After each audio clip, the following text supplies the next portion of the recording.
the mission to moon was during the Cold War era, when United States of America and Russia was trying to have supremacy and demonstrate their capability in sending human beings to moon. But that created such an interesting but very competitive, fierce competition among these nations to create who will be the very first. But then what happened afterwards is that we turned out that this mission happened to be very, very costly.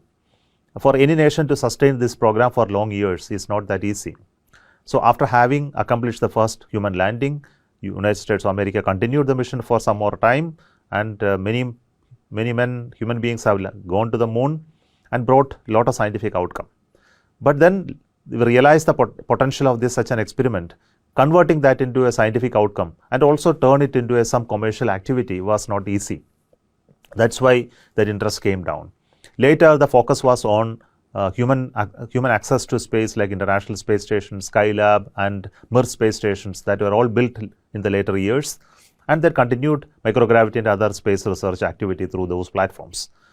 So there is a renewed interest now to build capability to go to moon, create moon platforms, moon orbital stations, and use moon as a platform for continued access beyond moon.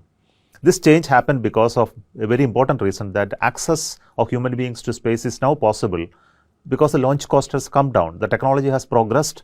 The amount of money that we need to spend mass or payload mass to space has now substantially reduced because of reusability, better manufacturing capability and technology that are available. And also the computational software electronic capability also improved, making it much more reliable.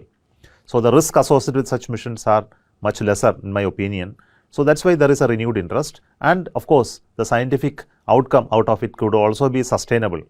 Nations are able to look at it in a commercial manner. Private companies are interested. That's why there is a renewed interest.